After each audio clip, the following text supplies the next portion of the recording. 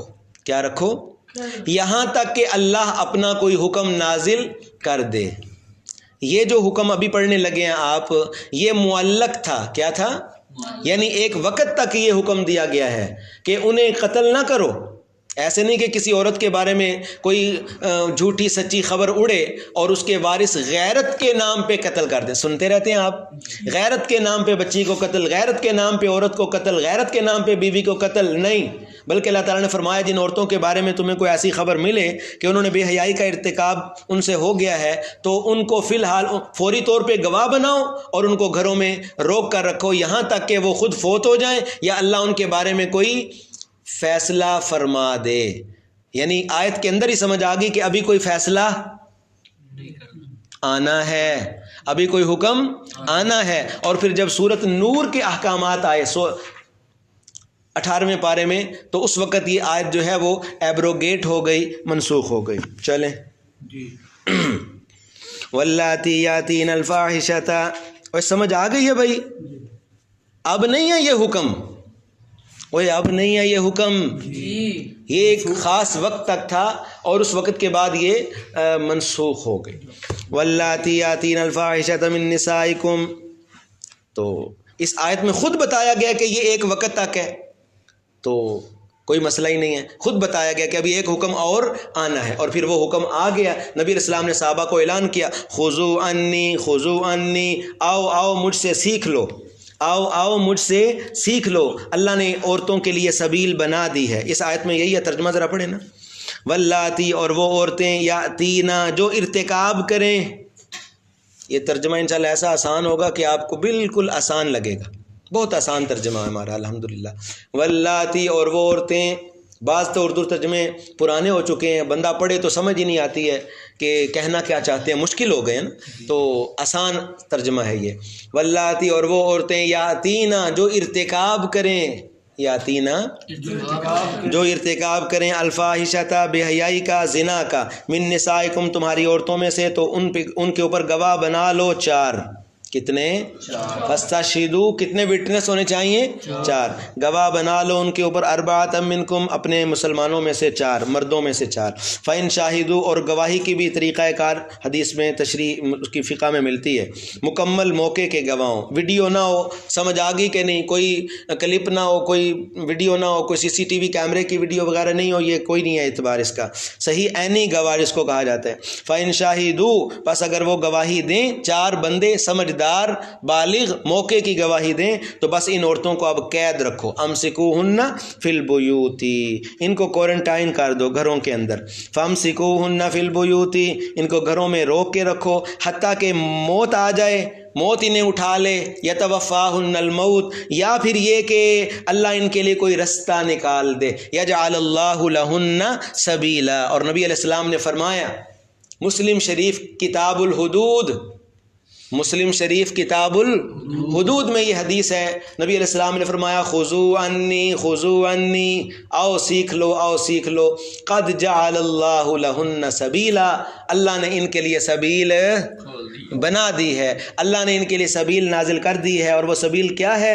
حضور نے فرمایا البکر بالبکر جلد مئات، کنوارا کنواری بدکاری کریں تو 100 کوڑے، جلد مئات و تغریب عام، اور 1 سال جیل۔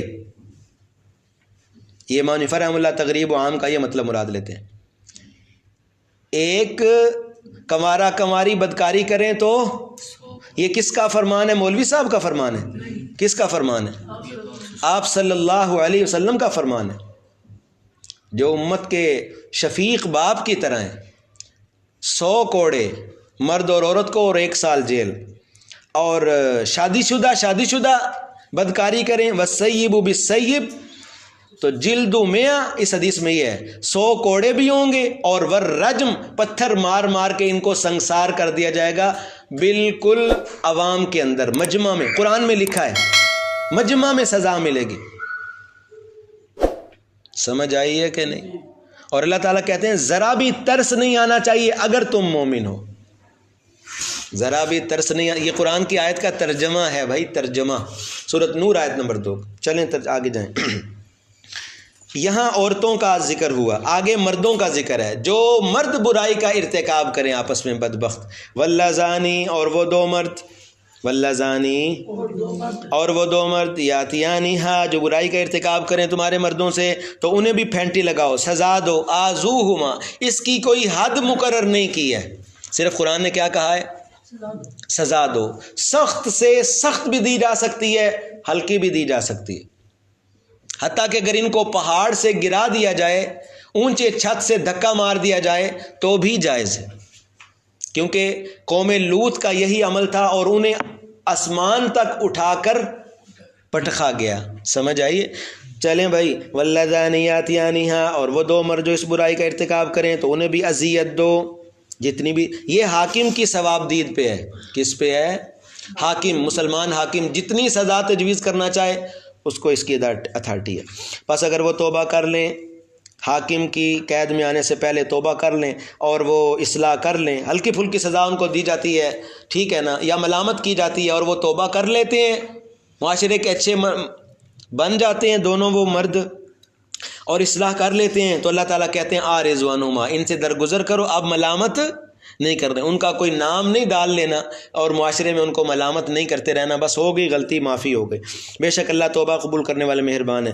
انما التوبۃ علی اللہ، بے شک توبہ کا قبول کرنا اللہ پر ہے، اللہ پر ہے. اللہ نے اپنے ذمہ لیا ہے اور بطور فضل ذمہ لیا ہے کہ میں توبہ قبول کروں گا. بے شک توبہ کا قبول کرنا اللہ کے ذمہ ہے بطور رحمت. یہ ان لوگوں کے لیے ہے جو برائی کے کام نادانی سے کر بیٹھیں. سوء بجہالت، جو کسی برائی کا نادانی میں کیا کر بیٹھتے ہیں؟ ارتکاب. دیکھو گناہوں کا ذکر ہے، ساتھ ہی اللہ نے اپنی رحمت کا ذکر کر دیا ہے کہ مجھ سے نا امید نہیں ہونا. بے شک توبہ قبول کرنا اللہ پر ہے ان لوگوں کے لیے جو نادانی میں کسی گناہ کا ارتکاب کر بیٹھتے ہیں. ثم یتوبون من قریب، پھر جلد ہی توبہ کر لیتے ہیں. قریب موت سے پہلے پہلے قریب ہے. قریب کی تعریف کیا ہے؟ موت سے پہلے پہلے. ما کان قبل الموت، پھر وہ موت سے پہلے پہلے تو ابھی بھی قریب ہے. ابھی ہم دعا کریں، قرآن کی مجلس مکمل ہونے والی ہے، باری تعالیٰ زندگی کی ساری غلطیاں معاف فرما دے، آمین. ہاں جی، تو یہ اللہ تعالیٰ توبہ قبول کرنے والے ہیں. توبہ کر لیتے ہیں جلد ہی، پس اللہ ان پر مہربانی فرمائیں گے اور ہیں اللہ علم حکمت والے. آگے فرمایا وَلَيْسَتِ التَّوْبَةُ، اور نہیں ہے توبہ. کیا مطلب؟ ایسے لوگوں کی توبہ قبول نہیں ہوتی. توبہ کا مذاق بنایا ہوا ہے. وَلَيْسَتِ التَّوْبَةُ، اور توبہ کی قبولیت ان کے لیے نہیں. ترجمہ سمجھے ہو؟ ولیست التوبۃ کا کیا ترجمہ ہے؟ اور توبہ کی قبولیت ان کے لیے نہیں ہے. یعملون السیئات، جو مسلسل گناہ کرتے چلے جاتے ہیں، گناہ کو اپنا لائف سٹائل بنایا ہوا ہے. حتیٰ کہ اذا حضر احدہم الموت، آ گئی ان میں سے کسی ایک پر موت کا گھنگرو بج گیا، سمجھ آ گئی، فرشتہ نظر آ گیا، اب توبہ توبہ توبہ کوئی فائدہ نہیں. حتیٰ کہ جب آ گئی ان کے اوپر موت تو اب وہ کہتا ہے انی تبت الآن، میں توبہ کرتا ہوں اب تو کوئی توبہ نہیں ہے. نہ ان کی توبہ قبول ہے اور نہ ہی ان لوگوں کی. وللذین، جو مرتے ہیں کفر کی حالت میں، یہ وہ لوگ ہیں ہم نے ان کے لیے دردناک عذاب تیار کی ہے. 8واں حکم ہے بھائی، وراثت میں مال ملتا ہے، عورتیں نہیں ملتی. بھائی فوت ہوا ہے، ٹھیک ہے، اس کا مال ملے گا، لیکن بھابھی پر زور نہیں ہے کہ تم نے آگے نکاح نہیں کرنا. مقصد یہ ہے کہ ادھر سے گئی تو سارا مال جائے گا، پلاٹ جائیں گے، مکان جائے گا، گاڑی جائے گی، سب کچھ جائے گا. ایسا بھی معاشرے میں ظلم ہے کہ نہیں؟ جوان بچیوں کو بٹھا دیتے ہیں اور گھر والے جناب ان کو پتہ ہوتا ہے کہ اگر یہ گئی تو سب کچھ لے جائے گی ساتھ ہی، تو وہ ایسا ماحول بنا دیتے ہیں اس بیچاری کے لیے کہ بس ہندوؤں کی طرح، اصل میں ہندوؤں کے ساتھ رہے ہیں نا، یہ وہ ہندوانہ اثرات ہیں ان میں. تو اللہ عورت کا وکیل بنا ہوا ہے یہاں پر. کوئی زیادتی کے احکامات ہیں یا عدل کے احکامات ہیں؟ خدا کی قسم، میں نے آپ کو بتایا تھا دوسرے پارے میں کہ ایک امریکن عورت مسلمان ہوئی، غیر مسلم، اور اس نے کہا میں یہ پڑھ کر مسلمان ہوئی ہوں کہ یہ اس اللہ نے لکھی ہے، یہ کتاب جو ہے ہی عورتوں کا. نہیں سمجھ آئی؟ میں مسلمان ہو گئی ہوں. کہ اتنا مہربان اللہ ہے کہ جس نے ہر موقع پہ عورت کے جذبات کا، اس کی حفاظت کا خیال رکھا ہے. تو یہاں یہ حکم بیان ہو رہا ہے، 8واں حکم، کہ وراثت میں میں نے ایک الفاظ کے بولے، وراثت میں مال ملتا ہے، عورتیں نہیں ملتی. عورت پر جبر کا تمہیں کوئی حق نہیں. یا ایھا الذین آمنوا، اے ایمان والو، جائز نہیں ہے تمہارے لیے، لا یحل لکم، کہ تم وارث بنو عورتوں کے زبردستی، تارث النساء کرہا، عورتوں کے زبردستی مالک بن گئے ہو. ولا تعضلوہن، یا وہ جو سسر ہے وہ کہے نہ بیٹا یہ بات سوچنی بھی نہیں، کرنی بھی نہیں، یا کوئی اور مطلب کس طرح کرے. ولا تعضلوہن، اور عورتوں کو جانے سے مت روکو. ولا تعضلوہن کا مطلب کیا ہے؟ اور مت روکو عورتوں کو. لتذہبوا، روکنے کا مقصد کیا ہوتا ہے؟ کہ بندہ کہے کہ ہم اپنے بھائی کا مال واپس لے لیں گے، اس بھائی نے ہمارے اتنا سونا ڈالا تھا، یہ کیا تھا، وہ کیا تھا، اگر یہ گئی تو سب کچھ لے جائے گی. اس نیت سے اللہ کہتے ہیں مت روکو. ولا تعضلوہن، اور مت روکو ان عورتوں کو، ان بیوہ عورتوں کو کہیں اور جانے سے، کہیں اور نکاح کرنے سے نہ روکو. لتذہبوا، تاکہ تم لے لو بعض وہ مال جو تم نے ان کو دیا تھا. اور تم نے ان کو دیا تھا، کس نے دیا تھا؟ وہ مرنے والے بھائی نہیں دیا تھا نا، کہ جو تم نے ان کو دیا تھا. مگر یہ کہ وہ کسی برائی کا ارتکاب کرے تو پھر تم معذور ہو، پھر قانونی طور پر ان سے بات ہوگی. اگر وہ تمہارے دھبا لگائیں خاندان کو یا گھر کو، پھر ایک اور معاملہ ہوگا. لیکن عام حالات میں اگر وہ اپنے لیے کوئی جائز اور حلال رستہ انتخاب کرتی ہیں وہ بیوہ، تو کسی کو ان کو روکنے کا حق نہیں ہے، اور ان سے مال لینے کا حق نہیں ہے. وَعَاشِرُوهُنَّ بِالْمَعْرُوفِ، اور بیویوں سے اچھے طریقے سے زندگی بسر کرو.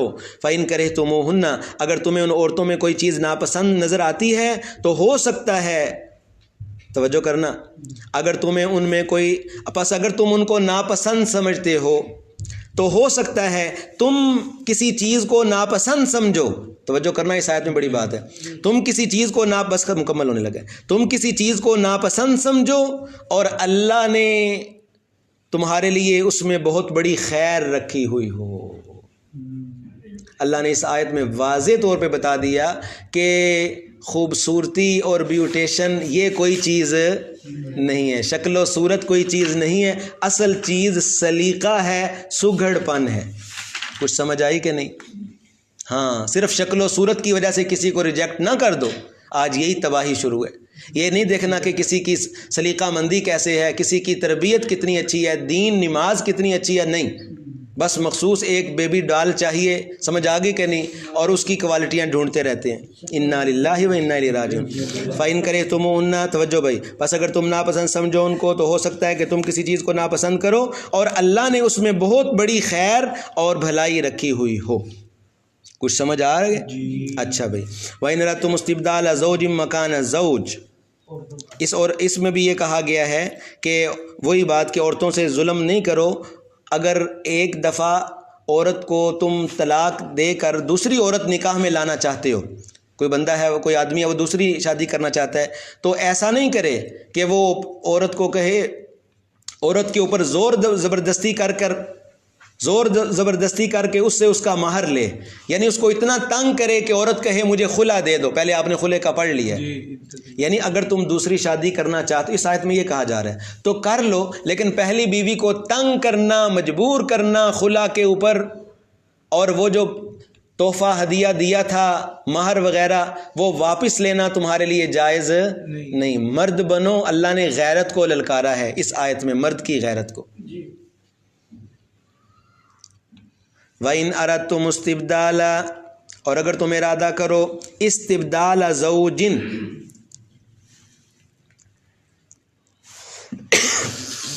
اس کا معنی کیسے کیا جائے؟ اس کا معنی آسان معنی کرتے ہیں، چھوڑیں. اگر تم ارادہ کرو استبدال زوجن، بیوی لانے کا، بیوی لانے کا، میں نے وہ چھوڑ دیا، بدلنے شدلنے مشکل ہو جائے گا آپ کے لیے. وَإِنْ أَرَدْتُمْ، اور اگر تم ارادہ کرو استبدال زوجن، بیوی لانے کا، دوسری بیوی لانے کا، مکان زوجن، پہلی بیوی کی جگہ. ترجمہ آسان ہے مشکل ہے؟ آسان ہے. وَإِنْ أَرَدْتُمْ، اور اگر تم ارادہ کرو استبدال زوجن، بیوی لانے کا، دوسری بیوی لانے کا، مکان زوجن، پہلی بیوی کی جگہ. ٹھیک ہے جی اجازت میں اجازت کوئی نہیں. اچھا اجازت لب دی تو کرو اندرا لو آج اجازت جا کے. اچھا توجہ, اگر تم ارادہ کرو استبدال زوجین دوسری بیوی لانے کا مکان زوجین پہلی بیوی کی جگہ, ٹھیک ہو گیا.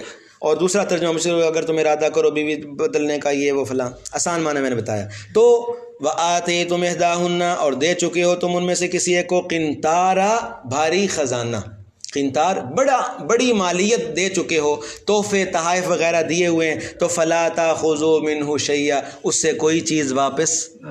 یہاں کیا ہوتا ہے خدا نخواستہ جب طلاقیں ہوتی ہیں, سارا مال جو وہ لے گئے وہ ان کا, جو عورت کا پیچھے رہ گیا وہ خامد والے نہیں دیتے, لڑائیاں جھگڑے کورٹ کچہری چلتی ہے کہ نہیں چلتی.